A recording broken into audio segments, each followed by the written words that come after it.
1933 के 8वां रविवार में हम लोग पाए जाते हैं और आज हम लोग झूठे काम के बारे में हम लोग देखते हैं। तो यहाँ पर हम लोग देखते हैं कि विश्वासों को झूठे भक्ताओं से सचेत रहना चाहिए जो भेड़ों के भेष में आते हैं। यीशु अपने शिष्यों को सावधान करते हुए 14 बार भटकाने वालों से चौकस रहने के लिए उनके चरित्र को जानना, उनके उद्देश्य को जानना, जीवन और संदेश फल को परखना, प्रभु के धन के प्रति ईमानदारी। तो यहाँ पर हम लोग ईमानदारी के बारे में जब बाइबल में देखते हैं तो पहला तीमुथियुस 3:3 और 6:9-10 मैं इसलिए पढ़ाता हूँ कि आप लोग अपने मन में रखें कि हमारे लिए कौन सा जगह पर कौन वचन आज रखा गया है। आज विश्वासियों के जीवन में हम लोग कैसे जीवन जीने के लिए हमें प्रेरणा देती है। हम लोग ईमानदारी के बारे में देखेंगे। पहला तीमुथियुस 3:3 और 6:9 और 10 को पढ़ेंगे। या मारपीट करने वाले ना हो, वरन कोमल हो और ना झगड़ालू और ना धन का लोभी हो। हाँ, थैंक यू। क्या लिखा है यहाँ पर? भयंकर या मारपीट करने वाला ना हो, वरन कोमल और झगड़ालू और ना धन का लोभी हो। एक विश्वासी को, एक उपदेशक को, एक पास्टर को, एक प्रचारक, एक पाद्री को, एक पुरोहित को आज ऐसा काम नहीं करना है। भयंकर नहीं बनना है, मारपीट करने वाला, झगड़ालू करने वाला, धन का लोभ करने वाला ना। उनका लिखा है वरन कोमल हो। हमेशा आज प्रचार और पादरी लोगों को केवल नहीं, बिशप को केवल नहीं, पर हर एक विश्वासियों को यहाँ पर हमें कोमलता दिखाना है और धन का लालच नहीं करना है। 6 और 9 और 10 को भी पढ़ेंगे। पहला तीमुथियुस 6 उसका 9 और 10। पर जो धनी होना चाहते हैं वे ऐसा परीक्षा और फंदे और बहुत सी प्यार और हानिकारक लालसा में फंसते हैं जो मनुष्यों को बिगाड़ देती है और विनाश के समुद्र में डुबा देती है। हम लोग जब लालच में पड़ जाते हैं तो कहाँ डुबा देती है? विनाश के समुद्र। आज समुद्र बोलने से बहुत ही गहरा है ना। ऐसा ही हम लोग का जीवन में जब लालच आ जाता है वो गहरा समुद्र से कोई निकल सकता है क्या? ऐसा ही पाप जब हमारे जीवन में लालच आ जाता है गहरा समुद्र में डुबा ले जाती है। इसलिए आज हम सबको डूबना नहीं है, पर हमेशा परमेश्वर के निकटता में रहने की। समुद्र में डूबने की आवश्यकता नहीं, हमेशा भलाई काम करने की आवश्यकता है। आगे देखते हैं, क्योंकि रुपये का लोभ सब प्रकार की बुराई का जड़ है, जिससे प्राप्त करने का प्रयत्न करते हुए बहुतों ने विश्वास से क्या हो गए? भटक गए। बहुते लोग, एक जन का नहीं बोला है, बहुते लोग विश्वास से क्या हो गए? भटक गए, है ना। धन का लालच आ जाने पर विश्वास के मार्ग से क्या हो जाते हैं? वंचित हो जाते, परमेश्वर से दूर हो जाती। इसलिए आज हमें हमेशा परमेश्वर के वचन पर बने रहना है। इसलिए कहा यीशु ने सावधान करा था और हमें कहता है कि सावधान रहे। पहला में हमें कहता है कि झूठे भक्तों से सावधान। सिपाही के बाहरी रूप में लोगों को धार्मिकता प्रतीत होती है। मत्ती 23:28 में हम लोग देखते हैं कि कैसे प्रतीत होती है धर्मी लोगों का। मत्ती 23:28 कि वहाँ पर लिखा है, इस रीति से तुम भी ऊपर से मनुष्यों को धर्मी दिखाते हो, परंतु भीतर कपट और अधर्म से भरे हुए हैं। आज जरूर हम लोग बाइबल पकड़ के आते हैं, नित्य प्रार्थना करते हैं, लेकिन अंदर में क्या है? कपट है कि नहीं है? कपट है कि नहीं है? हम लोग दिखावा का आज विश्वासी बन रहे हैं, बाइबल पढ़ रहे हैं, लेकिन हमारे जीवन में कपट भरा हुआ है। इस कपट को हमेशा क्या करना है? दूर करना है। अगर शास्त्री फरीसी ऐसे ही दिखावा का प्रार्थना करते थे, लंबा चौड़ा ऊपर में लिखा हुआ, लेकिन हमें शास्त्री फरीसी के समान नहीं बनना है, पर हमें दिखावा का काम नहीं करना है, पर अंदर में हमें नम्र और कोमल होना चाहिए। बाहर का रूप से बढ़कर अंदर हमारे लिए क्या होना चाहिए? कोमलता और दीनता का होना चाहिए। अगर हम बाहरी दिखावा कर रहे हैं, अंदर में क्या है? कपट है। उसी को यहाँ पर कहा है, वे भेड़ के भेष में आएंगे, जो मत्ती 7:15 में हम लोग पढ़े। वे अपने संदेश को मजबूत से परमेश्वर के वचन को रखेंगे और उनसे धार्मिकता प्रचार करेंगे। वे परमेश्वर के कार्य और राज्य के प्रति बड़े ईमानदारी लगेंगे और भटके हुओं को उद्धार का बड़ी रुचि दिखाएंगे और सब लोगों से प्रेम करने के लिए कहेंगे। वे परमेश्वर के महान सेवक, प्रशंसा के योग्य आत्मिक अगुवे, जो आत्मा से अभिषेक हो, ऐसे प्रतीत होंगे। वे आचरण कर्म भी करेंगे और बहुत तेरे उनका अनुसरण करेंगे। जिसको दूसरा प्रेम 11:13-15 वचन में हम लोग पढ़ेंगे। मत्ती 24 का 11 और 24 वचन को पढ़ेंगे। बहुत से झूठे भविष्यवक्ता उठ खड़े होंगे और बहुतों को भरमाएंगे। आप 24 को पढ़ें। क्योंकि झूठे मसीह और झूठे भविष्यवक्ता उठ खड़े होंगे और बड़े चिन्ह और अद्भुत काम दिखाएंगे कि यदि हो सके तो चुने हुओं को भी भरमा दें। हाँ, तो यहाँ पर आप 24 में क्या देखे? क्योंकि झूठे मसीह और झूठे भविष्यवक्ता उठ खड़े होंगे और बड़े चिन्ह और अद्भुत काम दिखाएंगे कि यदि हो सके तो चुने हुओं को भी क्या कर देंगे? भरमा देंगे। है ना, आज बहुत सारे चंगाई का सभा रखा जाता है और बड़े बड़े लोगों को चंगाई दिलाते हैं। उसमें हमें जानना है, पहचानना है। उसमें से हम लोग भी हो सकते हैं झूठे भविष्यवक्ता। ऐसा बात नहीं कि आज झूठे भविष्यवक्ता जो चंगाई करते हैं वे लोग ही केवल नहीं, हम भी हो सकते हैं, आप लोग भी हो सकते हैं। आज उसको जानना बेहद जरूरी है। कैसे जाने? उसको जानना बेहद जरूरी है। अगर हम जानेंगे तो आज हमें परखने के लिए परमेश्वर ने आत्मा दिया है। हमें जानना होगा कि कौन झूठे भविष्यवक्ता लोग जो झूठे प्रचार कर रहे हैं। अभी हाल फिलहाल में 2-4 जन आए थे प्रचार करने के और बतला रहे थे कि सबका दिन को मानना चाहिए, ईस्टर का दिन को क्यों मानते। ये सारी बातें आज लोगों को बरगलाती। तो आज हमें सावधान रहना है। 7:21-23 में भी हम लोग यहाँ पर देखने पाए, जो मुझसे हे प्रभु कहता है, उनमें से हर एक स्वर्ग के राज में प्रवेश ना करेगा, परंतु वही जो मेरे स्वर्गीय पिता की इच्छा पर चलता है। आज स्वर्गीय पिता की इच्छा पर चलता है, वही स्वर्ग का राज का अधिकारी होगा। आज हे प्रभु कहने से केवल हम स्वर्ग राज का भागी नहीं होंगे।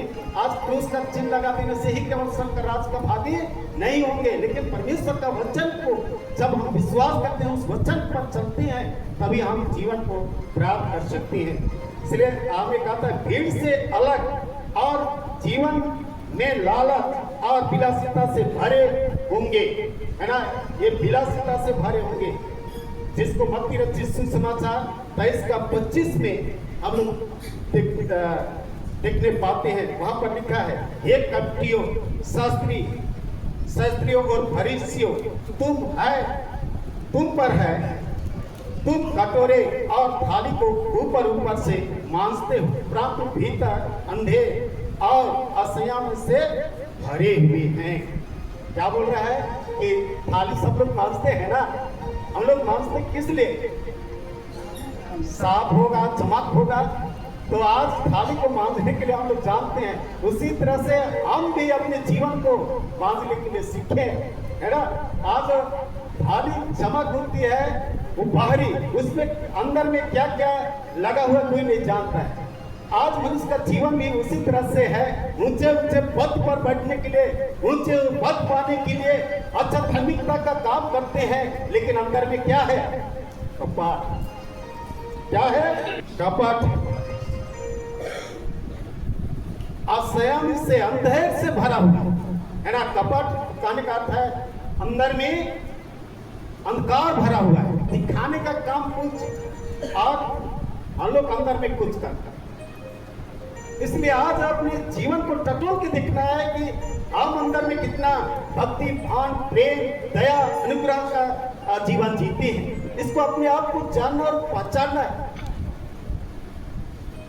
दूसरों को दिखाने के लिए धार्मिकता का काम ना करें, अपने आप को आज जांचने और परखने का समय है कि हम कितना दयावंत हैं, कितना प्रेमी हैं, कितना हम मेरे जीवन में भक्ति है, हम कितना विश्वासी हैं, ये अपने आप को जानना। आगे कहता है मूर्तुम और हड्डी और सब प्रकार की मलिनता से भरे हुए, है ना। ये सारी चीज हमारे जीवन में क्या है, भरा हुआ है, जिसको मत्ती 23:27 में लिखा है। कब्र में हम लोग जानते हैं ना, कब्र को कैसा बहुत चिकना शकन कर लेते हैं कि नहीं करते। इस टाइम के समय में वो चूना लगा देते हैं, व्हाइट कर देते हैं, लेकिन अंदर में क्या है, मलिनता। उसी चीज को आज उसको आज हमें नहीं कर रहे, पर अपने आप को आज हम कब्र के समान है कि एक पवित्रता का जीवन में है। अगर मलिनता है तो उसको दूर करना है और एक पवित्रता का जीवन में आगे बढ़ना है। इसलिए आगे कहता है कि बंद दरवाजों के पीछे उनके जीवन में ऐसे चीज है जैसे लालच, अनैतिकता, व्यभिचार, लालसा और विलासिता पाई जाती है। आज हम उनके जीवन में अनैतिकता, व्यभिचार, लालच और विलासिता पाई जाती है। तो इन तमाम प्रकार के चीजों से हमें संयमी का जीवन जीना है। अगर हम प्रार्थना भी कर रहे, हमारे जीवन में अनैतिकता है, अगर आज बाइबल भी पढ़ रहे, हमारे मन में लालच है, विलासिता से पाए जाते हैं, तो परमेश्वर के राज्य के वारिस नहीं होंगे। इसीलिए प्यारो, आज हमें मसीह के पीछे चलना है, तो हमें झूठी शिक्षा से बचना है। आगे हमें कहते हैं सत्य के फल को पहचाने, सत्य के फल को पहचाने। आज हमें कहा गया है कि पेड़ है ना, यीशु मसीह क्या बोला, पेड़ क्या है, पेड़ किसी का बुराई करता है। आप कोई भी फल, आम का पेड़ में आम लग जाता है, पक जाता है, कितना पत्थर मारते हैं कि नहीं मारते, लेकिन आपको दोष लगाता है, लालच करता है, ईर्ष्या द्वेष करता है। नहीं, उस पेड़ से हमें सीखना है। वो बुराई नहीं करता है, लालच नहीं करता है, किसी का शिकायत नहीं करता है। तो पेड़ आज यीशु मसीह है, किसी का बुराई नहीं। आज पेड़ जैसे आम का पेड़, आज पत्थर मारने पर भी वो गाली गलौज नहीं देता है, ईर्ष्या द्वेष नहीं करता है। तो आज हमें उस पेड़ से सीखना है। हम एक मसीही जन है और वो पेड़ यीशु मसीह है। उसको कितना भी ठोकर दिया गया, किसी का बुराई नहीं किया, अत्याचार नहीं किया। आज भेड़ का एग्जाम्पल दिया, भेड़ भी आज चुपचाप चलती रहती और उसी के रूप में भेड़िया आती है और क्या करती है, तितर बितर करती थी, पकड़ती। आज मसीह विश्वासी अपने विश्वास में है, लेकिन कई लोग ऐसे विश्वास पखंड रखे और विश्वास के जीवन को बर्बाद कर बरकला देते। उससे हमें बचना है। जिस तरह से भेड़ चरती रहती है और भेड़िया आकर उसको तीतर बीतर कर। आज मसीह में प्यारो, हमारे पूर्वजों ने विश्वास किया, उस विश्वास और सबसे बड़ी आज हम सब के लिए विश्वास में हम लोग रोकेंगे। आपका विश्वास आपको ले जाएगा, किसी का विश्वास नहीं ले जाएगा। आप यीशु मसीह पर विश्वास करते हैं तो आप अपने विश्वास के द्वारा से स्वर्गराज को प्राप्त करेंगे। कि मेरा विश्वास के द्वारा से चाहिएगा, यीशु मसीह पर विश्वास कीजिएगा, तब जीवन को पाइएगा। यीशु मसीह जितने लोगों को चंगाई भी किया, क्या बोला, आपका विश्वास ने तुझे चंगा किया है। यीशु मसीह नहीं बोला कि मैंने तुझे चंगा किया। यीशु मसीह के वचन जो आज हमें बतलाया जाता है वो सच्चा वचन है। हम परंपरा पर नहीं चले, परमेश्वर के वचन पर ध्यान करें। परमेश्वर का वचन ही एक जिंदा वचन है जो हमें विश्वास दिलाता है, भरोसा दिलाता है, छुटकारा देता है। इसलिए आज हमें यीशु वचन ही है जो हमें प्रेरणा देती है। और यहाँ पर कहा फलों को देखने के लिए यीशु ने कहा झाड़ी से अंगूर नहीं तोड़ते, है ना। कोई झाड़ी से अंगूर तोड़ता है क्या, उसका एक कहा है कटीले झाड़ी से अंजीर नहीं तोड़ते। अच्छा पेड़ अच्छा फल लाता है, निकम्मा पेड़ निकम्मा फल लाता है। यीशु चाहता है कि सब प्राणियों पर उद्धार हो और वे सत्य के सत्य को भली भांति पहचान ले। यहाँ पर हमें सत्य को भली भांति पहचानना है। परमेश्वर सच्चे सेवकों की हर शिक्षा बाइबल से होती है ना। परमेश्वर के सच्चे शिक्षक या उपदेशक आज बाइबल से करती है, जिसको आज दूसरा तिमुथियुस 3:16-17 में हम लोग देखते हैं। दूसरा तिमुथियुस 3:16-17 हर एक पवित्र शास्त्र परमेश्वर की प्रेरणा से रचा गया है और उपदेश और समझाने और सुधारने और धर्म की शिक्षा के लिए लाभदायक है, ताकि परमेश्वर का जन सिद्ध बने और हर एक भले काम के लिए तत्पर हो जाए। हाँ, थैंक यू। तो यहाँ पर हम लोग क्या देखे कि उपदेशक और समझाने और सुधारने और धर्म की शिक्षा के लिए क्या बने, लाभदायक है ना। हर एक विश्वासी को हमें क्या बनना है, लाभदायक के काम करना है। शिक्षा जो बाइबल की शिक्षा है उसको अपने जीवन में रखना।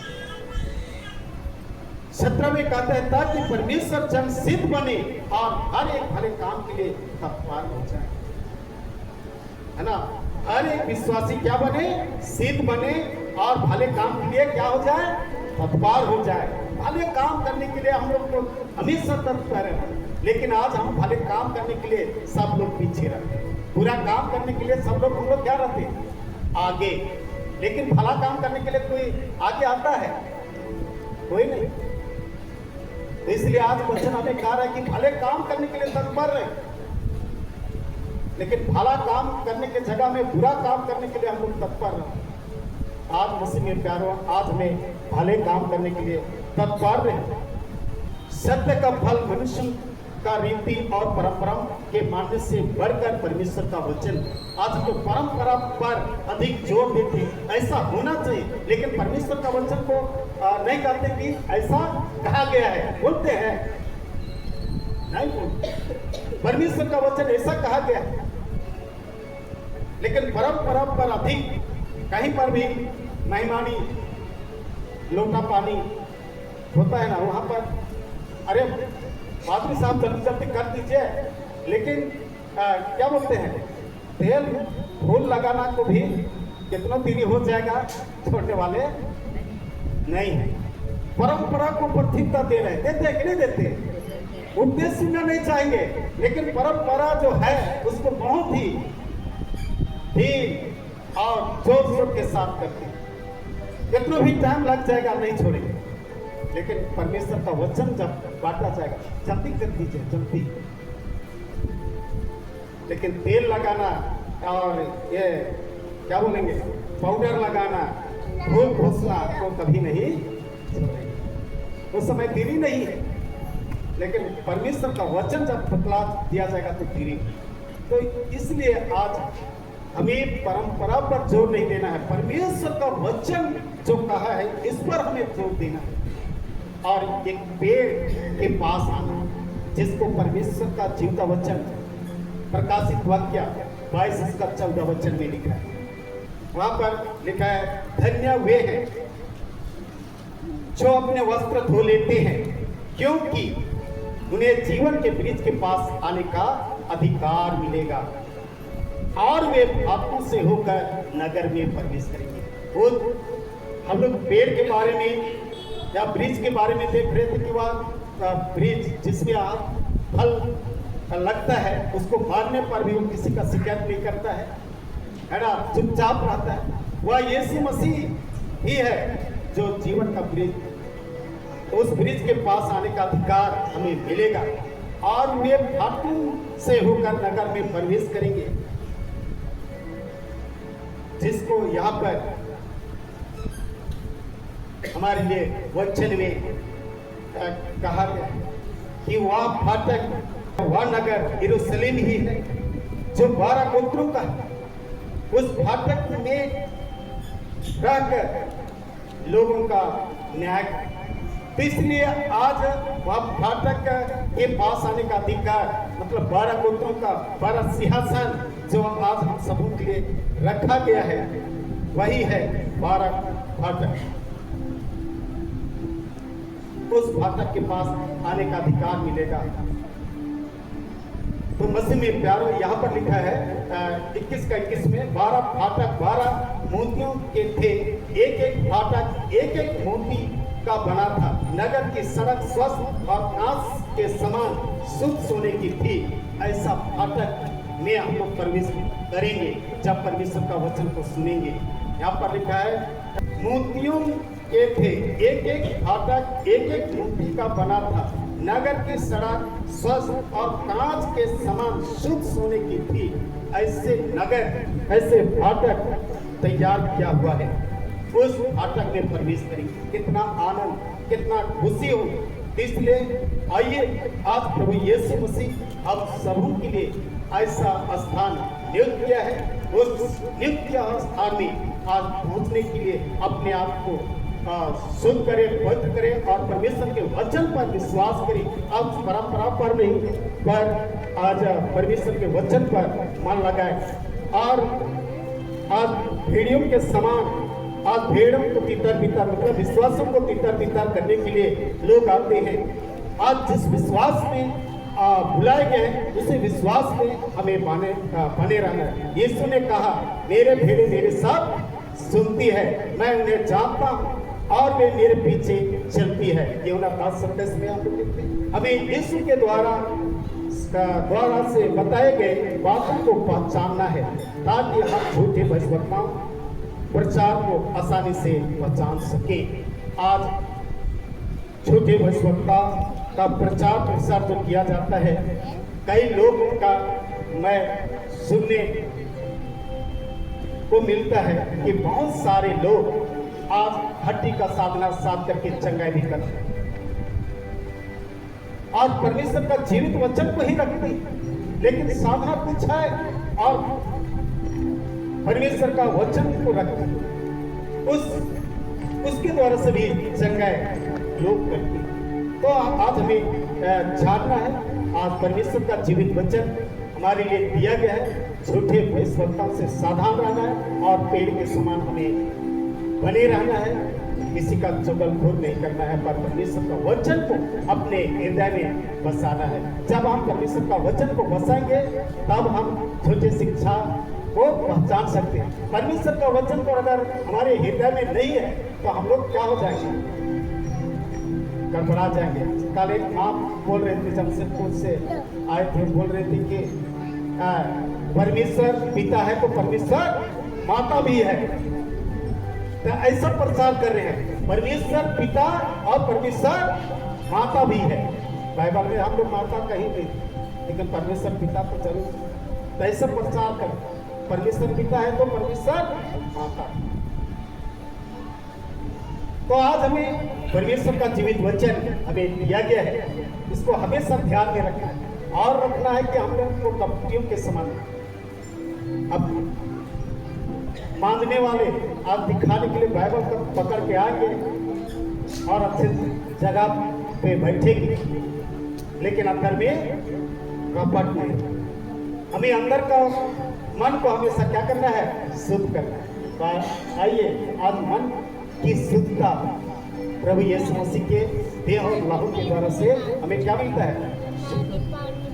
धन्य हुए हैं जो धर्म के भूखे और प्यासे हैं, तृप्त किए जाएंगे। आज तृप्त किए जाएंगे हमारे मन की शुद्धता यीशु के देह और लहू में। अगर उसको सच्चे विश्वासता के साथ ग्रहण करें तो हमें शुद्ध मिले, हमें चंगाई मिले और अनंत जीवन के भाग मिले। इन्हीं वचनों के द्वारा से प्रभु आप सबों को बहुत आशीष। आमीन।